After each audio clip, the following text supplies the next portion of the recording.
Hello. Hello.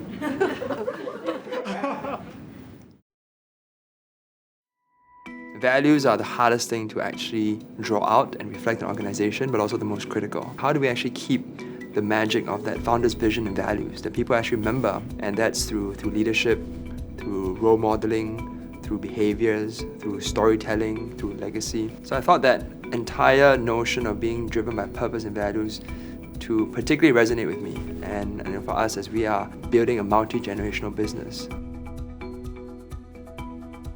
One of the interesting things this morning was the concept of ownership. And it really got me thinking because, yes, that's right. It is not just maybe the family that are owners of the business, but the employees are co-owners, your stakeholders, your communities, everyone you come into contact with has an ownership stake in the business. And that is something that you can apply even in the work that I do. I work in the climate change space, and you're really trying to leave the world in a better place than you found it.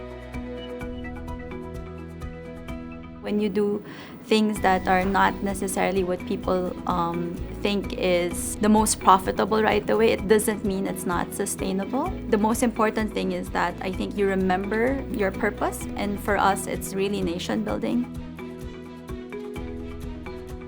There was a comment today earlier that, you're either the one bringing the disruptive technology or you're the one being disturbed in a way by these advances. So it's either or, and we can't really afford to be the one being disturbed by these advances. I think one of our priorities as NextGen is to create an adaptive and resilient workforce and company, because the pace of disruption, it's always been happening, but the pace of it is exponential at this moment.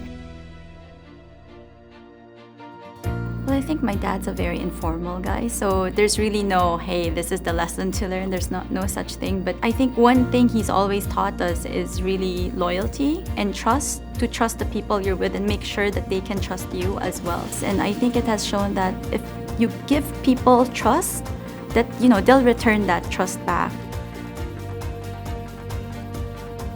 I think the principle talking about doing good, doing well, and doing right really stood out, because that summarizes first the role of business, but also its role in keeping sustainability as its top agenda. When you see, influential leaders embracing stewardship and making commitments to not just my generation, but holding themselves accountable to future generations, it becomes something to be hopeful for. It also becomes something that you truly want to be a part of. I think the word to describe my experience in the family business was baptism by fire. He just really put me in the deep end. You better survive. You need to survive. I'll keep an eye, but you need to do your own thing.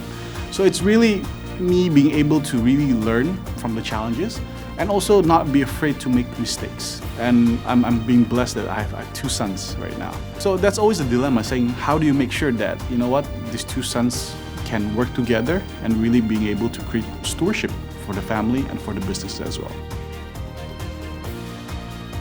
I believe that stewardship is the realization of the positive impact you have in whatever context you exist in, and not just to the current context, but to future ones as well. How do we still empower them, inspire them, steward them? That is our leadership responsibility, and that won't change 20 years from now. Really learning from the experiences, learning from the challenges, learning from a different perspective, because your own perspective might not always be the correct one. I realize I'm lucky in the sense that I work in a company that takes stewardship seriously. And that ownership value, it's going to be aligned with those stewardship principles that we have long imparted. Family asset owners still will continue that stewardship legacy.